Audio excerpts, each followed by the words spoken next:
Welcome to the Lifeline, a production of Simply BJE. The goal of this podcast is to build, inspire, and to empower our listeners through conversations on business, leadership, and mental health. We invite you to follow us on Facebook, Instagram, and at www.simplybje.com/the Lifeline. Now, let's tune in for today's episode.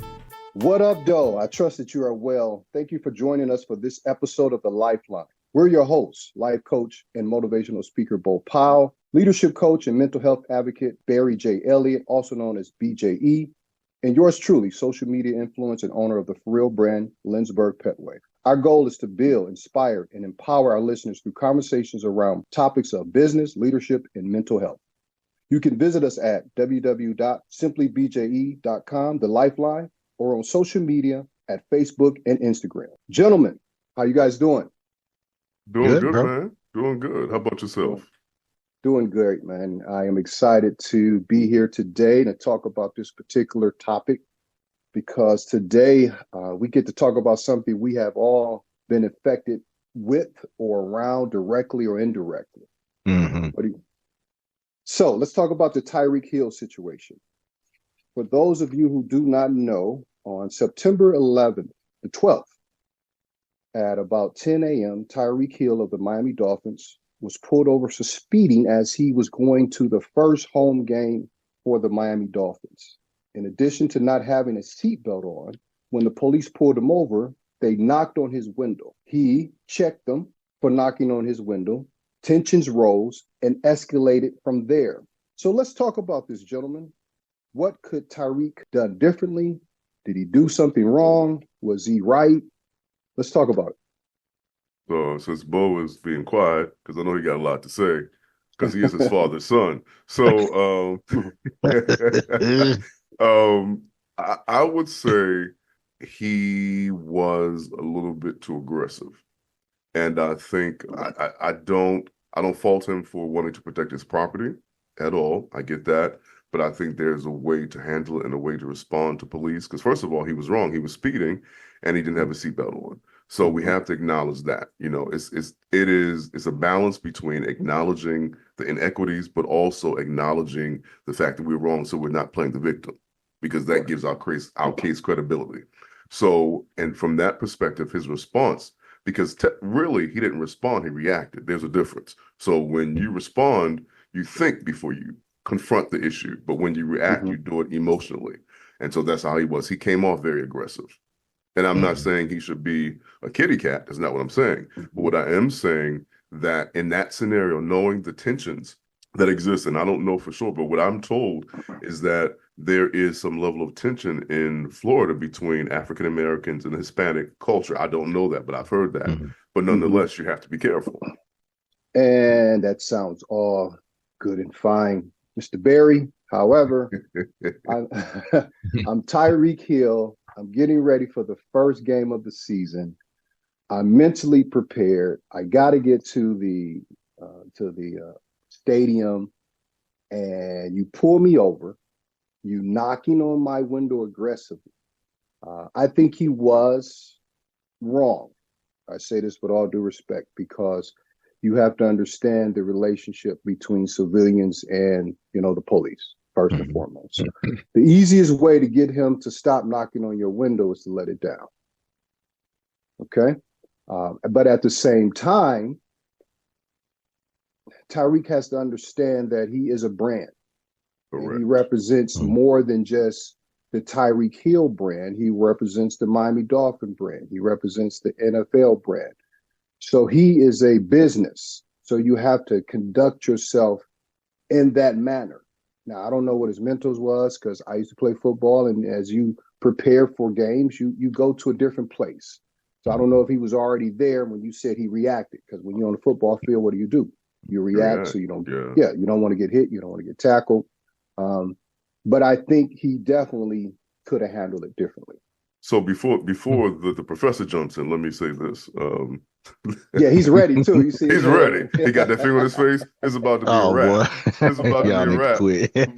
But what I will say is this, and this is just overall, one of my concerns about young, in particular young African Americans that go into professional sports, is that they go through some type of training where, as it relates to emotional intelligence, because some of them Yes.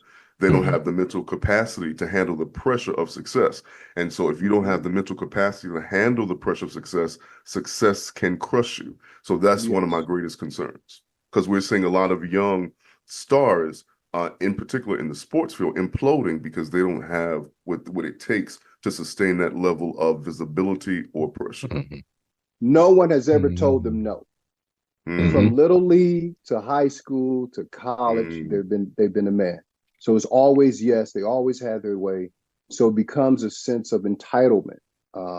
And I can't speak for Tyreek, but I'm Tyreek Hill.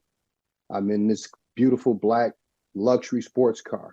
I'm headed to play the first home game. You don't know who Mm-hmm. I am? So, Right. but I'll talk about that, a No, little later. but I mean, to me, as you were just leading into, Lynchburg, it was just a lot of ego on both sides Yes, of this. You know what I mean? But you got to kind of know, like what you're saying, your environment and when what you're dealing with, who you are, what the situation, warrants. Look, man, all of us have been pulled over by the police, yes, and obviously we're not Tyreek Hill, if you will, but we still men. You right, know what I mean? You're men, and of course it's easy for us to be outside of that situation. But I'm thinking, even as a young guy, understanding like what happens across the country between police officers or right, whatever. I mean, I don't care who you are. Nobody's outside of of being the subject or victim of police brutality or whatever the case, or police misconduct. right. So, since we're talking about how could he handle it differently, it's like, bro, it's the police. Like you can't win that. Can't you win that. know, what I'm saying? Right. So you can't win that. So if they're pulling you over, okay, you're beating on my window and stuff like that. But he was very aggressive. And of course, we would expect the police officer being of the composure to de-escalate. We put a lot of Right. pressure on police. Let's just say that we put a lot of pressure on police, and they deal with some very volatile and violent situations. Definitely. So it's kind of like, you're speeding, take the ticket, which I think that was his mind. Say, hey man, just give me the ticket. I got to get to the game, Right. you know. Right. So I think if he could have his response, hey man, you mind not banging on my window, bro? Let me ask you this, Bo. Yeah, yeah, When you the know what I mean? police, I've been pulled over, you've been pulled over, I assume Barry has been pulled over. But I Yeah, know when I'm pulled over, pull over, you put it in park. As the police is walking up to the car, my window's coming down. bro, exactly. I'm already Right, positioning Exactly. myself right, to right, Exactly. let me get out of this situation as right, quickly as right. possible. I'm not giving him a pass or whatever, but my window is down. How you doing, officer? You know you were Hmm. speeding. I apologize. I'm trying to get to the game. It's our home opener. I'm running Right, late. I got to get tape. I got to get treatment. Who are you? Oh, I'm one right, of the players. Okay, right. man, you got to slow down. I apologize, officer. I know I'm just trying to get. I'm excited. It's the first home game. This Tyreek Hill, man, give me an Mhm. autograph, man. All right, Right. man. Here you go. Yeah, that could have went so many Yeah. different ways So many different ways. without a multi-millionaire on the ground Right, with somebody's knee in your back. Yeah. right, right. Think about that. And Right. you're outside of a facility Mhm. that is about to seat 60 or 65,000 people to come see you play. Mhm. So, Yeah. And I yeah, mean, this is no way saying it's all Tyreek's fault. no, not at Correct. all. Correct. Uh, Correct. However, there is some responsibility that we have in these situations. I mean, I don't think anybody can look at the police body cam and be like, Tyreek was just totally innocent in all this. Definitely. Right. Yeah, because when I saw, I was like, dang, Tyreek, you kind of aggressive, bro. You Right, know, Yeah. right. Joker Yeah. coming up to me with a gun, which I know what could happen. I'm Exactly. I'm gonna be a little bit more humble in that situation because I'm just wanting to get to the game or whatever. I'm not even trying to mess myself up. Mm-hmm. To me, and so like Barry was saying earlier, I think it's just a matter of emotional intelligence. With that, I mean, I don't. Well, I'm not going to go there, but that's just my thoughts on it. Well, let Yeah, me ask you Mhm. both this question. Do you think that it's an issue also of entitlement? of course, because when he Yeah. said, "Why the Mhm. f you knocking on my window like that?" Yeah. Yeah. Yeah. You're talking to. I don't care if the guy was wrong. You don't know that at that moment. He's a police officer for Right. Miami-Dade County. And you're asking, why the F you hitting on my window like that? I Right. mean, you already put this term. You've escalated Wherever, already. yeah. Right. Once the Yeah. officer heard that, he asked him again. It still went aggressive. I mean, Yeah. in my opinion, the window should have went down. And then on the flip side, as the officer's responsibility, uh, I think the first thing officers should do, and that's the next question, how could the Mm-hmm. officer handle the situation differently? I think Mm-hmm. sometimes you have to come in to de-escalate it. It was a simple traffic stop. Mm-hmm. And sometimes you might get hit with a couple of different bullets. You know, when you de-escalate things, you got a irate Mm-hmm. customer in a dealership, you got an irate person you might get hit with a couple of different things, Mm-hmm. but your goal is de-escalate it, let the person calm down, and then write them the ticket, give them the warning, and let them move on. And then other people got involved, and I can hear one of the officers, that's Tyreek Hill. You heard that very subtly. Mm-hmm. And then, I don't care. That was the next, I don't care. So there was no respect of his position at that point because you had lost the credibility because of your actions toward me. Right. And that's a human transaction. You know, when you're making a car deal, when you're making a deal, when you selling insurance, when you're dealing with the police, it's a human transaction. So let's make this work. Yeah. For both of us. Yeah. But then, Yeah. the other thing is, I thought about while the two of you were talking, is that there's also a lack of regard for authority now. When we were growing up, we were taught to respect authority. In this culture we live in, there's a lot of disregard for authority. I agree. I don't want to see the police. Oh, come on, man. Yeah. That was just kind of like, hey, you straighten up. Yeah. It's even like passing by churches. There's certain things we used to pass by churches, cut the music down, all kind of stuff. So when you talk about that lack of authority, that crossed my mind too, is that's becoming less and less prevalent in this day and times where people respect authority. But I agree that the officer could have also, and what you're mentioning, Lynnsburg, is just a human experience. They're men first and foremost. We tend to look at their position, but they're human. Right. And as men, they don't disrespect me, bro. That's the main thing. When I feel disrespected, okay, I'm going to come off, and officer kind of move outside of character. Yeah. Got a little bit, he got outside of character, pulled him out on the ground. It's like a simple traffic stop. How do we get from a traffic stop with a speeding ticket to him being detained on the ground and handled that way? You disrespected. He felt disrespected. You see what I'm saying? And so egos come into play.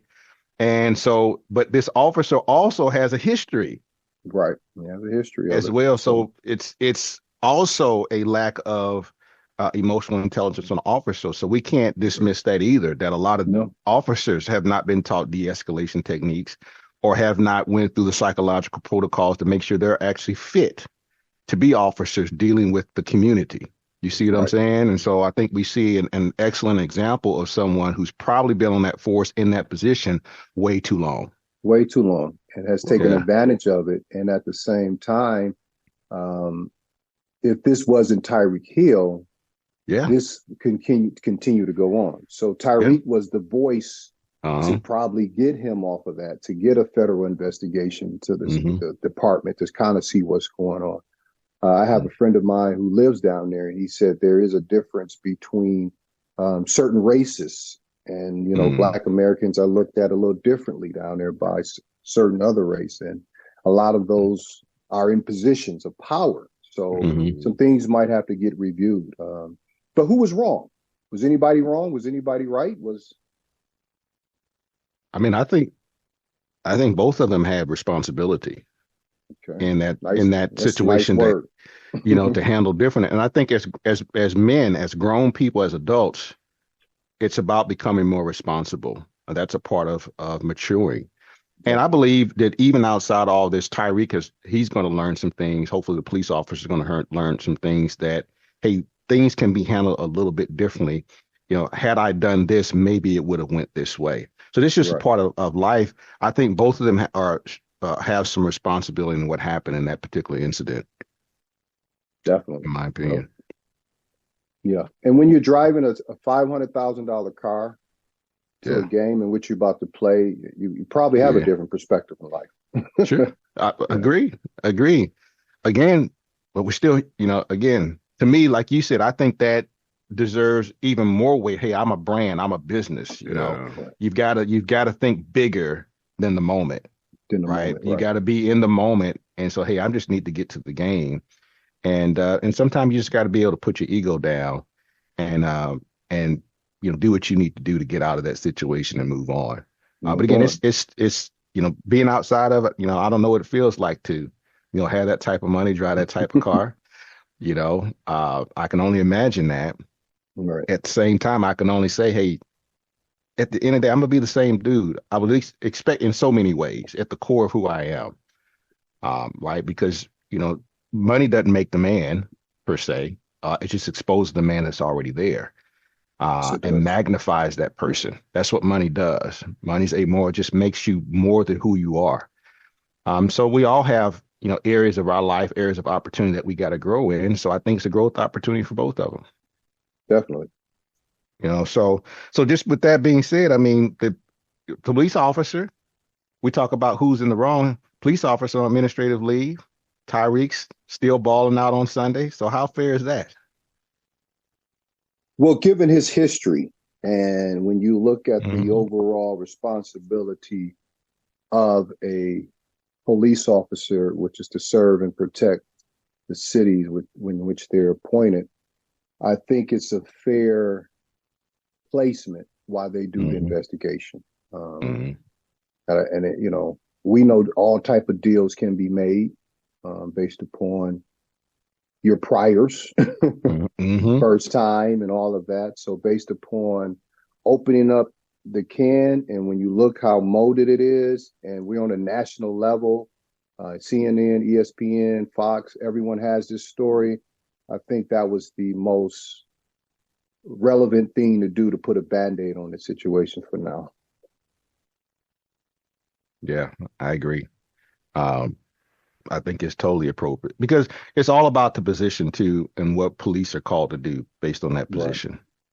And so when you are in a position of authority, then there is a higher level of responsibility. We say that across all industries, Yes. all particular occupations and vocations. Once certain positions require a certain level of authority and responsibility, that's placed. And so, there is, I believe, a responsibility on police officers to have the skill set to better handle those situations, Right. to de-escalate, to be able to maintain their composure in a very chaotic situation. And so, for someone who has not shown themselves to have the ability to do that, yeah, we need to sit you down for a minute. And quite frankly, it seems like it's long overdue based on this officer's track record. Right. He been, Right. acting out of pocket for a minute. Yeah. So the question goes into, okay, what's going on in the police force to where we don't have more accountability for officers, and maybe that's a whole nother conversation. Why do we see such a lack of accountability? Why do we continually see, police officers handle themselves in such a way to where the community is kind of an adversary, if you will? It's us against them, Right. So I think it's appropriate for this situation.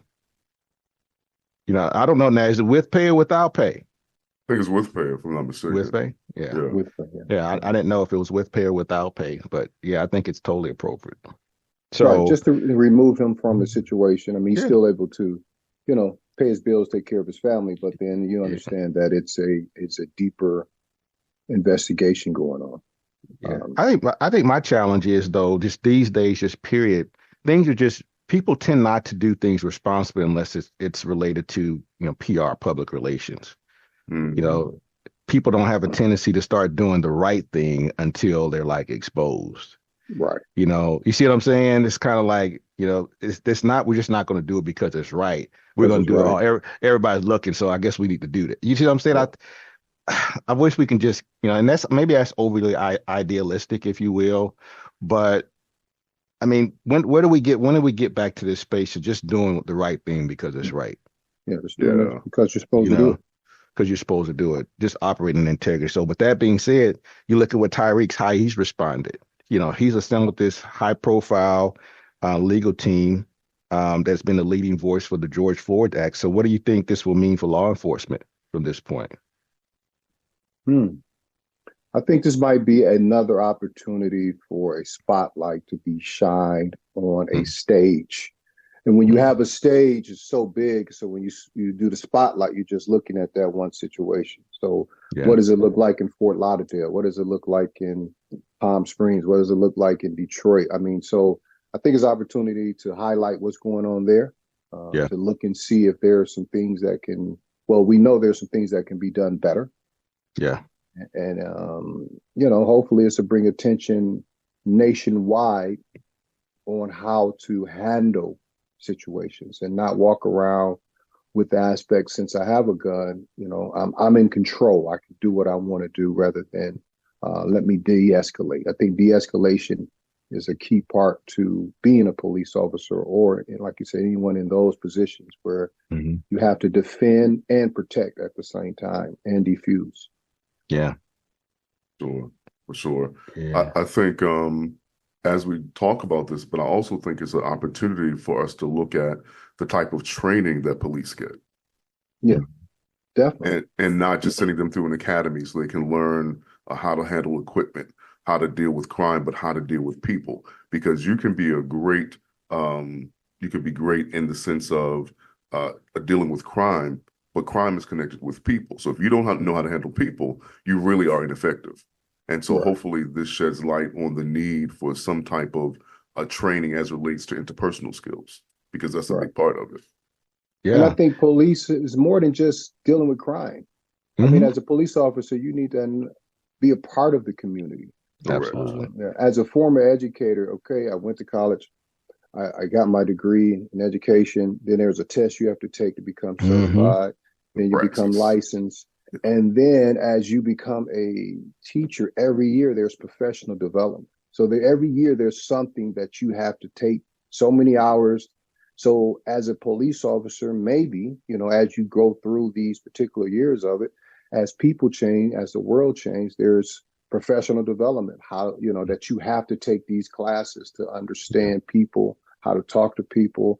I mean, if I'm a Caucasian male who grew up in that particular region, that particular area, and have never dealt with or handled African American, and you hmm, have this perception of it, when you look at me, right, I fit that perception, and I might be a threat, but I'm yep, not a threat.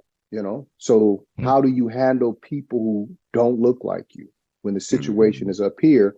What skills are you using to bring it down here? That's yeah, And true. those are some of the skills I used to use as a principal. And as a dean, you got people out to fight. Okay, let's bring it down here. Let's right, bring it down here. Once we get here, we can talk about it. You're here, they're there. That's not going to work. So if I come in here, then let's bring it down, talk about it, and then go on our way. yeah. You bring up a good point, Lynchburg, because that was one of the things I was thinking about coming into this conversation. It's just about those underlying psychological tendencies that certain demographics have. When I was I'd started a program to become a therapist. And one of the classes I remember vividly is multicultural psychology. Mhm. Mm-hmm. And what was surprising to me about this book, which actually came out in the 80s, was just the prevalence of how our society is built around white supremacy and how most people outside of the African American race, I'll just particularly say what the book said, um, whites, Caucasians, or whatever, are are all overt or covert racist. Just like not because they intend Yeah. to, but just the way our society is built. Yeah. Everything's defined. Our definitions are based on what's normal to that particular demographic.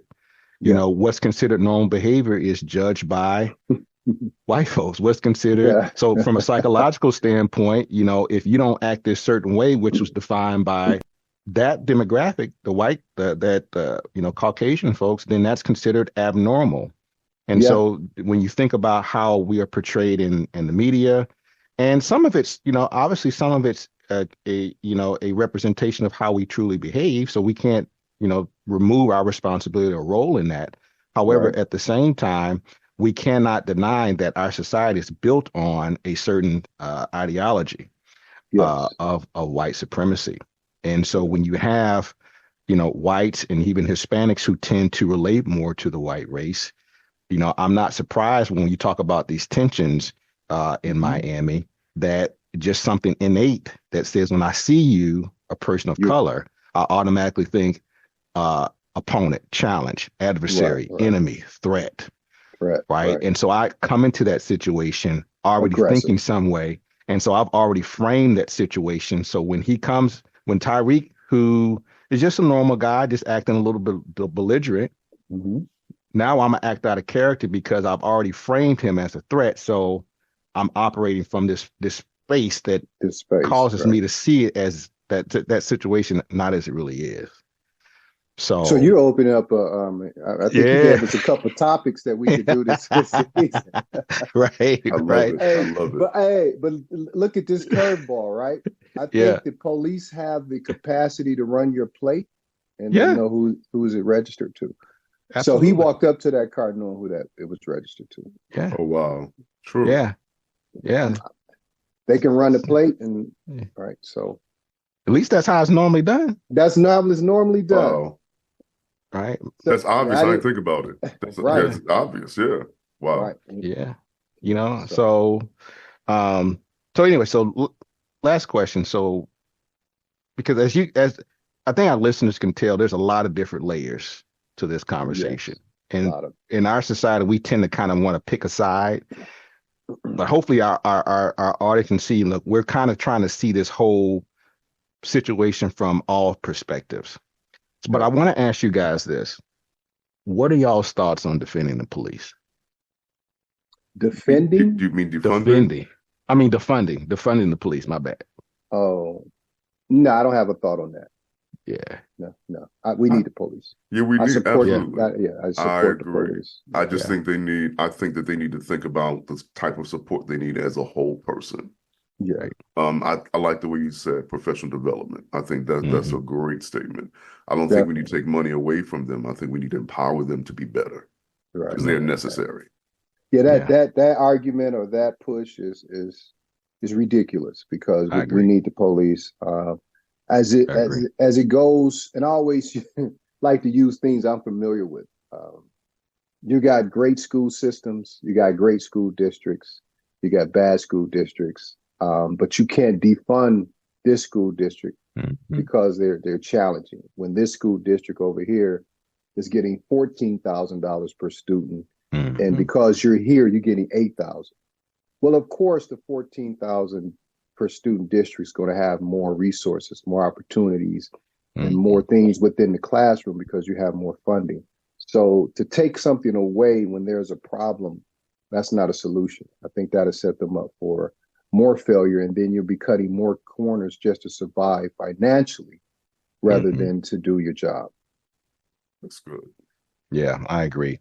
Well, guys, audience, I hope you guys have enjoyed this conversation, but this concludes another episode of The Lifeline with your host, BJE, Lynchburg Petway, and Bo Powell. Now, don't forget to check us out at www.simplybje.com/The Lifeline and on social media. Look, we're on a mission. We want to bring light and life into your household, so join us and let us hear your feedback because it's all about bringing life to you on The Lifeline. Y'all take care and God bless. Thank you for listening to today's episode with host, business expert, and life coach Bo Powell, social media influencer and entrepreneur Lynchburg Petway, and leadership coach and mental health advocate Barry J. Elliott. Join us next week for another impactful conversation on The Lifeline. God bless.